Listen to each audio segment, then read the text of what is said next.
안녕. 자, 오늘은 극갈래 이강백의 결혼을 할 거야. 결혼과 관련된 건데, 일단 먼저 극갈래가 먼저 들어갔으니까, 극갈래에 관련돼서 먼저 설명하고, 그 다음에 이강백의 결혼 설명하도록 할게. 일단은 우리가 문학의 갈래라는 건 계속 배우고 있는 거지, 지금. 문학의 갈래 했을 때, 네 가지 갈래가 항상 중요한 거죠. 서정갈래, 서사갈래, 그 다음이 극갈래, 그 다음이 교술갈래. 그 중에 오늘은 극갈래와 관련된 이야기를 하는 거야. 그래서 이 극갈래 관련된 개념을 조금 먼저 알고 있어야 되겠지. 그지? 그럼 이 극갈래는 뭐가 있는 거야? 희곡과 그 다음이 시나리오가 있는 거지, 지금. 그죠? 희곡은 연극의 대본이고 시나리오는 영화의 대본이라는 거 알고 있어야 되겠지. 그리고 희곡은 그래서 상연을 전제로 하는 거고 시나리오는 상 영화 상영을 전제로 한다. 뭐 이런 이야기가 극갈래인 거지.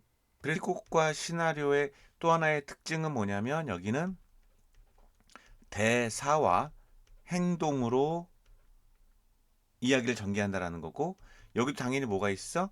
갈등 관계가 있다라는 것도 되게 중요한 거고 그 다음에 또 중요한 게 뭐가 있죠? 무대, 공간의 제약이 있다라는 것 또한 우리가 이 희곡에서 이강백의 결혼은 희곡이야. 희곡 시나리오가 아니라 그래서 희곡의 특징 중에 무대 공간에 제약이 있다라는 것도 알고 있어야 되는 것이고 그죠? 그래서 요런 극갈래를 먼저 설명하고 원래 갈래에 관련된 내용은 다른 데서 또 설명했으니까 만약에 모르면 선생님한테 달라고 해야 된단다. 선생님 먼저 필기를 다 해놨으니까 알지? 백지 달라고 그래 관리 선생님한테. 그래서 흰백지에다가 열심히 적고 선생님 필기를 먼저 해놨으니까 같이 가는데 목소리 괜찮니? 목소리 괜찮아? 자, 갑니다. 결혼. 극갈래인데 극갈래건 대본 문학이라고 돼. 대본이 있어야 되는 거지. 연극이건 시나리오건 희곡과 시나리오. 그래서 무대 공연을 기본으로 하는 게 희곡인 거야. 희곡. 그러니까 이거는 지금 결혼 들어가기 전에 개관이야. 개관 설명으로서 갈래에 대한 특징을 먼저 설명하고 그 다음에 2강 배 결혼의 개관 설명하고 1강은 그렇고 2강 때는 이제 본문 들어갈 거고 자, 영화와 드라마 상영은 시나리오라고 하는 것도 이건 이 정도 구분을 할 줄 알아야 되는 거죠. 희곡과 시나리오. 그죠? 희곡의 특징은 무대를 상연을 목적으로 한다. 선생님이 미리 강의를 빨리 하기 위해서 강의를 짧게 하기 위해서 필기해 놓은 거니까 너희는 한 번 듣고 필기하고 또 듣고 인출하고 그렇게 하면 돼. 무대 상연이고 얘는 상영이라는 거 아까 얘기했지. 얘는 상연이고 얘는 시나리오는 상영인데 지금 있는 건 우리가 희곡이니까 이강배 결혼이니까 이걸 이쪽을 얘기하는 거야. 무대 상연을 목적으로 한다. 원래 발단, 전개, 절정, 하강, 대단원. 약간 소설하고 좀 다르지. 소설은 무슨 갈래야? 서사 갈래라는 거 알고 있을 거야. 소설은. 서사 갈래랑을 조금 비교하면서 할 줄 알아야 된다라는 거. 비교할 줄 알아야 된다. 그래서 소사갈에서 뭐였어? 발단 전개, 절정, 위기, 결말. 근데 여기는 발단 전개, 절정, 하강 대단원. 그러니까 조금 무대 상연의 희곡은 발단 전개, 위기 절정이 아니라 절정, 하강 대단원이라는 걸로 간다라는 거. 소설과 좀 다르다라는 거. 자, 형식적 요소. 그러니까 극갈래의 특징도 문제가 한 문제 나올 수 있습니다. 자, 해설이 있다라는 거. 그러니까 이 희곡의 형식적 요소로서는 해설, 대사, 지시문 이런 용어도 있어. 이거 해설은 막이 오르기 전에 이거 좀 내릴게. 등장인물, 배경, 무대 장치 등을 설명하는 부분이 이 앞에도 있지. 해설에서도 맞아. 작가 노트라고도 나와 있어요. 작가 노트라고 나와 있는데 작트에도 있는데 그래서 막이 오르기 전에 등장인물, 배경, 무대 장치 등을 설명하는 것을 해설이라고 하고 다 대사에는 세 가지가 있어. 대화, 인물들이 주고받는 대사라고 그래 이건 대사. 독백은 혼자 말하는 대사를 독백이라고 하고 우리 방백이라는 용어 다 알아야 된다. 대사를 하는 인물은 관객만 들을 수 있게 설정된 대사야. 대사를 하는 인물하고 관객만 듣지 대사를 하지 않는 인물은 안 들린다고 설정한 것을 방백이라고 한다. 관객 동안 관객과 소통하는 거지, 이건 지금. 그지? 그래서 대화가 있고 독백이 있고 방백이 있다. 방백이란 문학 용어. 그러니까 말하는 사람도 자기가 알고 있고 그다음 말하는 사람이 이제 관객이 듣는다는 생각을 잘 못하겠지만 관객은 다 들리니까. 근데 그 위에 사람들은 안 들리는 걸 방백이라고 한다라는 거. 자, 희곡의 제약은 시공간적인 제약이 당연히 있겠지. 그리고 등장인물 수와 관련된 제약도 있지. 무대 공간은 좁으니까. 그래서 시공간과 등장인물 수에 제약이 있는 게 극갈래에서 희곡이란다. 뭐가 있다고? 제약이 있다고. 제약. 그걸 해소하는 장치가 극갈래 희곡에 발달됐겠지. 그게 뭐냐면 무대 장치로 해소한다든지 소품으로 한다든지 무대 박사건, 무대 안에서의 제약을 무대 밖에서 뭐 소리로 한다든지 소리로 알려준다든지 이런 걸로 해결한다가 이제 극마다 나오는 거야. 그래서 이 희곡의 제약이 있고 그것을 해소한다라는 것도 알고 있으면 좋아. 해소하는 방법도 있다라는 거. 자, 이제 형식적 요소, 해설, 대사, 그다음에 지시문이 있지. 동작 지시문 당연히 인물, 행동, 표정 등을 지시함으로써 뭘 제시하는 걸까? 지시함으로써 인물의 심리를 제시하려고 하는 방법도 있고 무대 지시문 당연히 무대 장치나 조명, 소품 등을 지시하는 지시문이 있다. 그래서 형식적 요소 해설, 대사, 지시문이 있다라는 거. 대화, 독백, 방백, 그 동작, 무대 지시문이 있다라는 거. 그리고 희곡에는 어쩔 수 없는 제약이 있다라는 거. 어쩔 수 없는 제약이 있다라는 거. 어디다 놓을까? 여기다 그냥 여기다 놓게 그냥. 알겠어? 그 제약이 있다라는 것도 희곡의 특징이다라는 거 다시 알아봐 주고 그다음 다시 올라간다. 여기 간다 다시. 갈등이 있단다 얘들아. 갈등 있는 거야. 이것도 소설만 갈등이 있는 게 아니야. 극갈래와 소설의 공통점은 둘 다 갈등이 있는 거야. 스토리이기 때문에 갈등이 둘 다 있어. 하지만 이게 서사갈래와 중에 가장 큰 특징 뭐라고 했지? 서사갈래는 뭐 있다?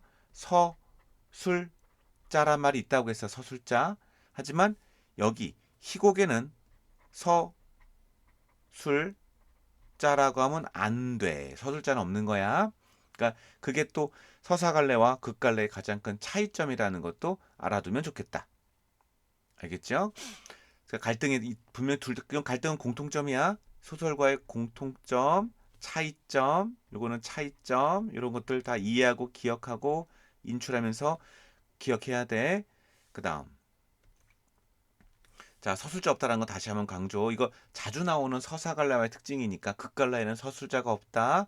등장인물의 말과 행동으로 서사하니까 거의 오리지널 간접 제시겠지. 간접 제시 같은 거 이야기를 제시한다라는 거. 현장성은 최고겠지. 현장 뭐 대화와 말과 그들의 행동이니까 현장성은 최고 거고 현재형 동그라미 친다. 현재형으로 진행된다라는 것도 중요하다. 그러니까 소설에는 과거 뭐뭐 왔다도 있지만 이 희곡은 현재형으로 진행된다라는 것도 기억한다. 현재형은 니은다 이런 걸로 진행된다라는 거 기억해주고 자 인물 제시는 서사갈래는 직접과 간접이 있어가지고 우리 오해했어 이거 직접과 간접을 항상 구별하는 능력을 가져라라고 얘기했던 거지. 근데 여기서 다시 한번 우리 이거 아직까지 인물 제시 방법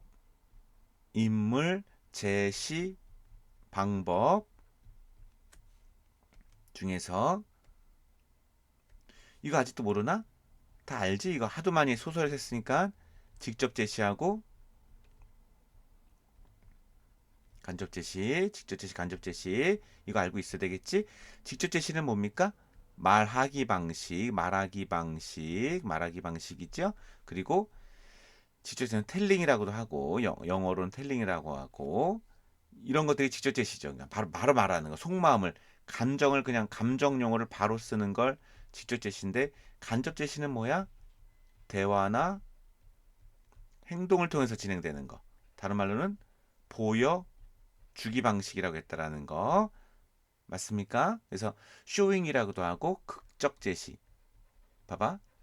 이 극적 제시란 말 자체가 이 극이 이게 연극이야. 그래서 극갈래는 다 간접 제시라고 하는 거야. 예, 극갈래가 극적 제시, 그래서 극갈래는 간접 제시다라는 거. 그러니까 극갈래에는 직접 제시가 있을 수가 거의 없다라는 거. 서술자가 없으니까 서술자가 직접 제시할 수 없는 게 극갈래. 그러니까 서사갈래랑 극갈래랑 공통점도 있는데 공통점 아까 뭐랬어? 갈등이 있다라는 거야. 그죠? 그런데 차이점이라는 건 이런 게 있다라는 거. 차이점은 이렇다라는 거. 이런 특징이 있다라는 것도 기억해주고 영화 상영을 목적으로 하는 건 시나리오고 제약이 있다라는 거. 근데 제약이 조금 적지. 뭐가 더 이거 희곡이 제약이 더 커. 희곡이 제약이 훨씬 더 큽니다. 희곡이 제약이 더 크다라는 거 기억을 해주고. 네, 시나리오는 왜냐면 그래도 뭔가 뭐 등장인물 10만 명 되고 나올 수 있잖아. 뭐 CG 같은 걸로 되니까. CG 컴퓨터 그래픽으로 되니까 특수 용어 사용한다라는 거. 자, 소설, 희곡, 시나리오에 자, 이거 정리 잘 해놨지? 소설, 인물, 사건, 배경을 구성 요소로 갈등 중심 이야기가 된다라는 건 공통점이다. 여기까지는 서사갈래, 이거는 극갈래.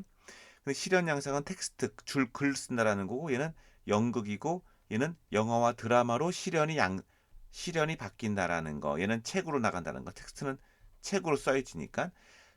소설은 제약이 없다라는 게 중요해요. 뭐 글로 쓰는데 뭐 100만 명이다, 1000만 명이 대군이 몰려온다 그러면 읽으면 독자가 상상하는 거니까 제약이 없지만 희곡은 제약이 많고 시나리오는 제약이 거의 없을 수 있는 거지. 왜냐면 다 CG나 이런 걸로 들어가는 거니까. 그래서 제약이 거의 없을 거고 가장 없는 건 소설이고 그다음 희곡은 제약이 있다라는 거.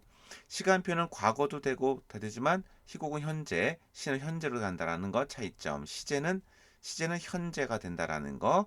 희곡과 신화의 특징이다라는 거 기억을 해주고 자 내용적 요소로는 인물, 사건, 배경은 공통점이다 똑같다라고 했지. 이게 소설 구성의 3요소거든 이게. 그런데 연극도 인물이 있어야 되겠지. 사건이 있어야 되겠지. 배경이 있어야 되겠지. 그러니까 이거는 공통점이다라는 거. 서사갈래랑 인물, 사건, 배경 똑같이 있다. 자 이게 이제 극갈래의 특징이라는 거 기억을 해주고 넘기게. 너희는 이제 이거 여기까지 딱 끊고 너희는 여기서 인출 한번 하면 좋겠지. 한번 안 보고 이런 것들을 또 인출하고 적는 습관이 있으면 좋을 거야. 자, 근데 하나 더 들어간다. 자, 이제 이강백의 결혼입니다. 결혼의 개관 정리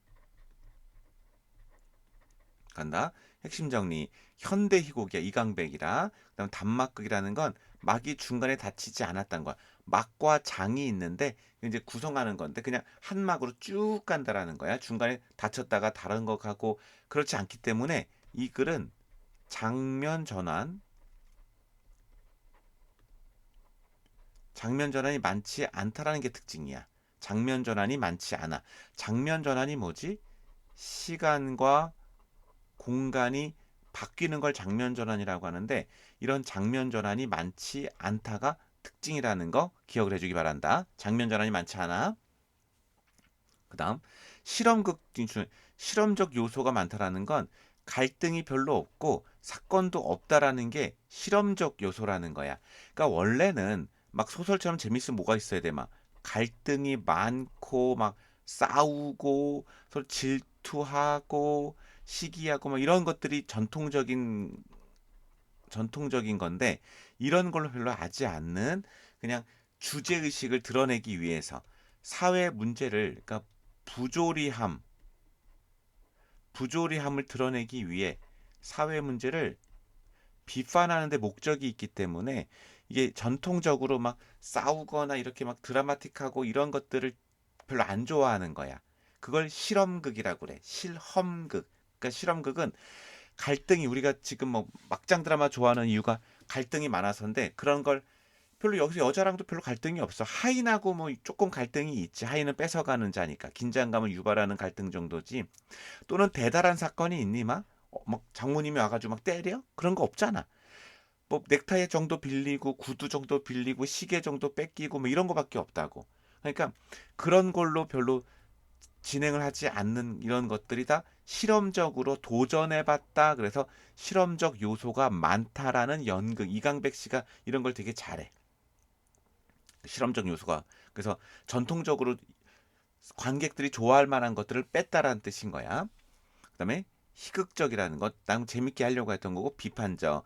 사람의 본질을 보지 않는 당시 세태, 즉 소유의 본질을 잘 아직도 모르는 그런 것들에 대한 비판인 거겠지.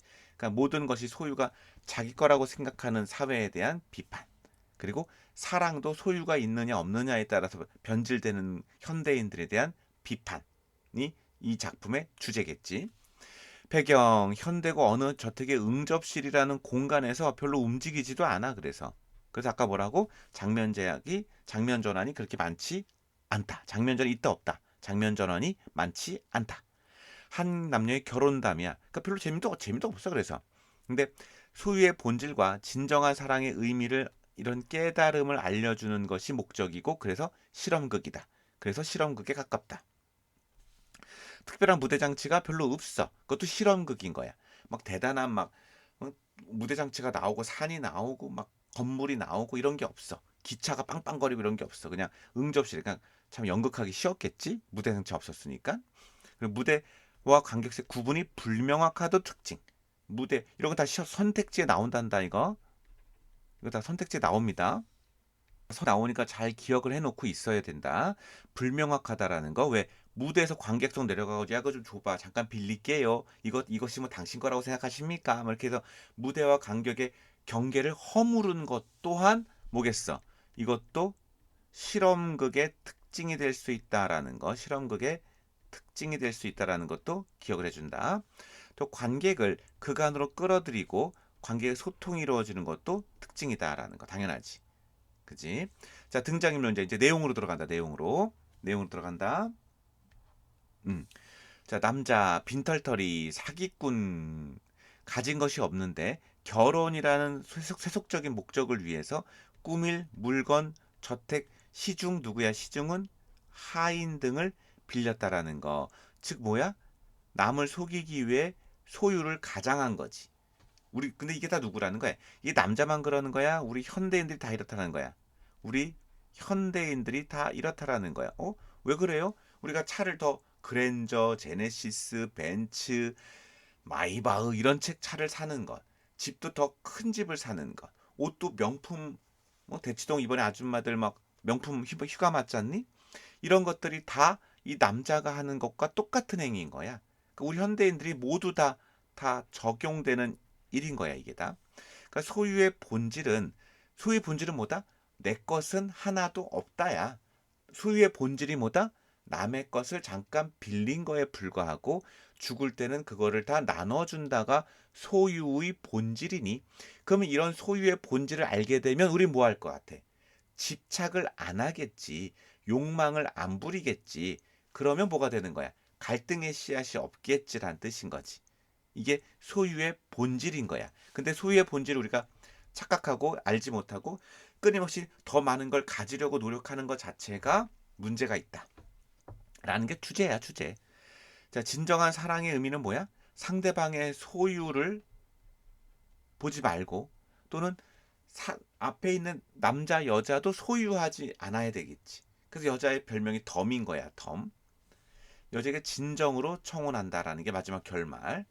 자, 남자가 좀 외적 조건에 황홀해한다라는 건 처음에 이 여자도 소유에 집착하고 깨달음을 얻지 못했던 건데, 대대로 물려받은 아름다움이 있지만 자신의 가치를 내서 그게 뭐야? 젊음이었지. 젊은 여자. 근데 이걸 깨려고 니네 엄마 얼굴 보여주고 할머니 사진 보여주면서 네가 가진 외적인 아름다움을 소유라고 생각하지만 그 소유도 변한다. 언제까지 영원하지 않다라는 아름다움을 깬 거지. 그 다음 남자를 통해 진정으로 중요한 내면의 가치를 깨달았어.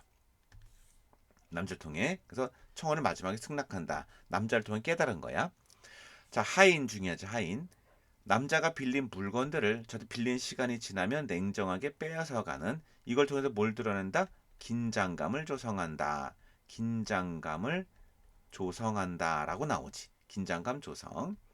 극 중에 긴장감 조성하는 게 가장 큰 역할이고 시간이 지나면이 되게 중요하지. 그러니까 시간이 지나면 무슨 말이야? 1년 뒤 혹은 내가 죽었을 때 언젠가는 다 돌고 돈다 뺏긴다. 그래서 시간이라는 타임 제약을 둔 거지. 타임 제약을 둔 거야. 또는 물건을 뺏기는 남자와의 힘겨루기. 그래서 여기서 약간 희극적이다, 희화화다. 희극은 웃기다라는 뜻인 거야. 희극적이라는 거. 아까 얘기했던 건 희곡이야. 희곡과 이 희곡과 희극은 달라. 희극적이라는 건 남자와 힘겨루기 하면서 관객들에게 웃진 않았겠지만 웃음을 선사할 수 있다. 자, 소유와 사랑에 대한 등점의 깨달음. 색깔 바꾸려고 하는 거야. 소유에 대해서는 모든 것은 빌린 거야. 삶이 빌린 거야. 아끼면서 살아가야 된다라는 거지. 빌린 거니까 남의 거를 빌린 거니까 우리는 그걸 돌려줘야 되는 거니까 아끼면서 살아가야 되고 영원한 소유는 불가하다. 사랑에 대한 깨달음은 사랑하는 사람을 빌리는 동안 이거 모든 거라고 했지. 모든 것이니까 사랑하는 사람도 빌린 거야. 그 빌린 동안 사랑하는 사람 소유하면 안 돼. 그러니까 상대방을 내 걸로 소유하려면 부모님이 자식을 소유한다거나 그러면 안 되는 거야. 헌신적으로 잠깐 빌린 거고 언젠간 시간이 지나면 돌려줘야 되기 때문에 아끼고 헌신적으로 사랑해야 되는 것이 사랑에 대한 깨달음. 다시 사랑한 사람을 잠깐 빌린 거고 빌렸으니 누군가의 딴 남자한테 뺏기는 건 아니지만 돌려줘야 되는 거고 그러니 그래서 그 사랑하는 사람을 잘 보살피고 헌신적으로 아끼다가 시간 되면 돌려줘야 되는 거지.